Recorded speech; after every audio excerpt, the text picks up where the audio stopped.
Benito Pablo Juárez García fue un individuo persistente, aplicado y con una inteligencia que le permitió brincar de una a otra disciplina y convertirse en el ejemplo de quien trasciende sus propios límites y los de una sociedad como la suya del siglo XIX. Probó el poder ejecutivo, que es donde empezó su carrera, cruzó por el legislativo y después por el judicial para redondear un perfil de político y administrador de Estado que entiende los tres poderes de la Unión desde sus propias entrañas. Juárez fue, como se sabe, itinerante, un migrante en su propia nación, un político a salto de mata por el acoso constante de sus adversarios y por instinto básico de supervivencia. Dejó su casa por la orfandad y en la travesía entendió la importancia de la educación.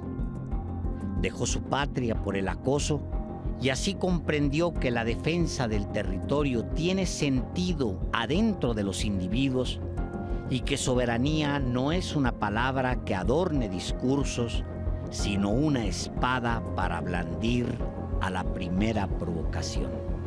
Es inevitable pensar qué tan vigente está Juárez en el ADN de la República y qué tan importantes siguen siendo sus luchas políticas, militares, sociales o legales. Abogado, político, administrador, presidente y luchador social, el benemérito de las Américas hizo ver todas sus cruzadas como la defensa más férrea de la Constitución. Era, en ese sentido, un hombre que respetaba las leyes. Y sin embargo era, por encima de eso, alguien que entendía bien que la letra se muere si no se alimenta con sangre, sudor, saliva, razón y pensamiento de la gente más vulnerada. Para Juárez, entonces, la defensa de la Constitución y de las leyes tiene sentido si esa Constitución y esas leyes no hacen distingos por origen o por raza, si se comprometen a garantizar la igualdad del ciudadano ante la ley. Esa es la Constitución que Juárez entiende, más que un documento, un vaso que contiene los sentimientos de la gente, sus luchas y sus desgracias, sus logros, necesidades, batallas y demandas, todas. Y en la vida misma de Juárez se pueden ver las cicatrices que dejaron las guerras internas, incluso personales, y las que libró con los extranjeros. Y en esa vida se pueden medir las recompensas para los pueblos que respetan la memoria y construyen con ella su esperanza. Los retos de México suelen regresar en ciclos largos o cortos. Casi siempre tienen el mismo rostro. Hoy enfrentamos una amenaza a nuestra soberanía con un vecino hostil, caprichoso y amenazante. Pero esa amenaza no es distinta a la que significó Estados Unidos durante el siglo XIX o durante el siglo XX. Sigue siendo el mismo país colonialista y abusivo que era en el pasado. Y al mismo tiempo, enfrentamos la amenaza interna derivado de la profunda avaricia de las élites, que son capaces de explotar a sus conciudadanos o de pedir una invasión extranjera si eso beneficia sus cálculos. Pero las amenazas no son distintas a las que sufrimos una y otra vez en 200 años de México independiente. Juárez entendió que una nación dividida se vuelve juguete de los intereses extranjeros y advirtió sobre esas élites expoliadoras y apátridas que entregarán la bandera antes que sufrir una merma en su alacena. Así lo deja escrito en un discurso de 1840.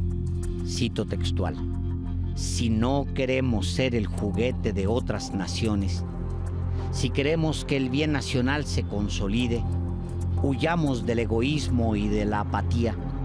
Castiguemos con el desprecio a aquellos hombres que cuando se trata de los intereses de la patria y cuando ella reclama el socorro de sus hijos, se escudan con la ridícula frase de «yo no pertenecía a unos ni a otros».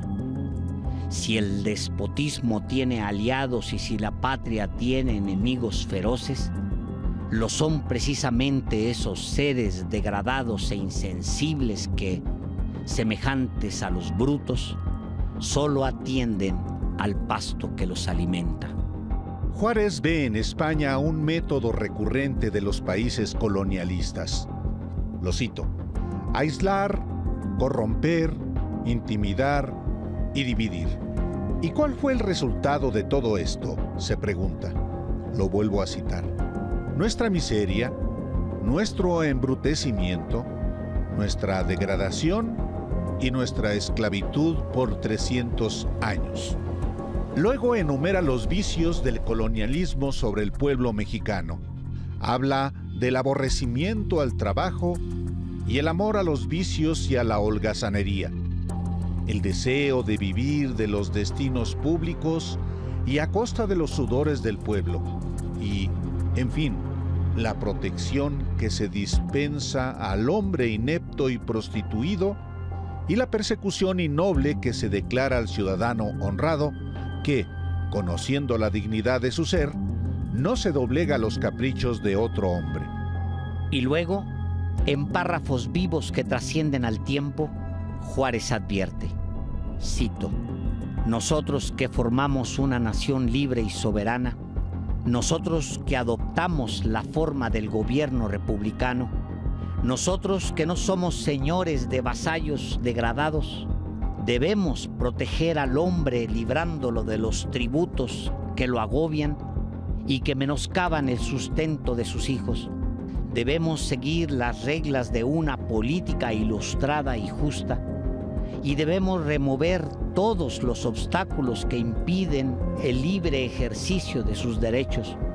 Debemos premiar la virtud y el merecimiento donde quiera que se encuentre, y despreciar a aquellos hombres que, careciendo de méritos personales, intentan asaltar los puestos públicos por la adulación, por la bajeza, por la vil superchería y por la infamia.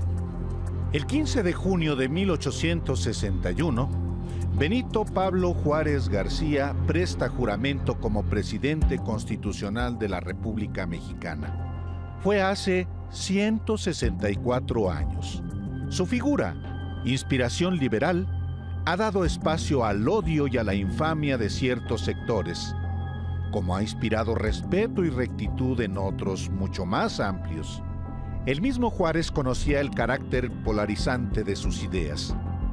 Quizá por eso procuró decir de qué lado está cada quien, ponerles nombres a los bandos de esta larga disputa por la nación. Decía: debemos proteger la ilustración de todas las clases, teniendo presente que solo los tiranos que gobiernan en las tinieblas y los que viven de los abusos y de la ignorancia de los hombres son los que temen y aborrecen el progreso de las luces. ¡Cuánta razón! En años recientes, el inculto e ineficiente vendedor de vidrio tallado, conocido como Vicente Fox, intentó sobajar la figura de Juárez por la influencia que ejerció sobre él la derecha más radical de México. El PRI y los intelectuales orgánicos buscaron usar su pensamiento para justificarse y justificar el tránsito del país hacia el neoliberalismo, por ejemplo. Y el PAN nunca ocultó su desprecio a las ideas juaristas y a la figura misma del presidente Juárez, porque no solo le molestó la separación de la Iglesia y el Estado, sino el predominio que tiene el pensamiento de un indígena en la vida de la República. Otras élites intentaron también desmitificar, entre comillas, como dijeron, la figura de Juárez. Lo que hicieron fue afianzarla. Hoy la figura de Juárez está más presente que en muchos otros momentos de nuestra historia. Y no es solo por las amenazas externas y por las batallas internas, que son muchas. No solo porque la mezquindad en las élites es la misma hoy que hace 150 años. Es porque en la figura de Juárez se condensan nuestras luchas y también las victorias. Y vaya victorias. No es poca cosa que México avance hacia un estado del bienestar nunca antes visto en el continente. No es poca cosa que votáramos el año pasado a la primera mujer presidenta, incluso antes que Estados Unidos o que Canadá, naciones que se han dicho a sí mismas progresistas. No es menor que el próximo presidente de la Corte sea un indígena y, para mayor simbolismo, de Oaxaca. El pensamiento de Juárez y la figura de Juárez han recobrado su brillo en el México reciente, porque si bien él fue un hombre de armas, con una vida itinerante por las guerras y siempre en resistencia contra el clasismo y el racismo, fue fundamentalmente un hombre de paz y reconciliación. Cuando en Estados Unidos se ha desatado la persecución de los migrantes por su color de piel, cuando una guerra estremece en Ucrania, puerta de Europa, cuando las drogas y el crimen organizado se han vuelto un reto violentísimo para los estados nacionales en todo el continente y la corrupción es una amenaza silenciosa y letal que acecha siempre en la penumbra, nosotros tenemos a Benito Juárez como ejemplo. Ahí está el ideal. Es cosa de creérselo.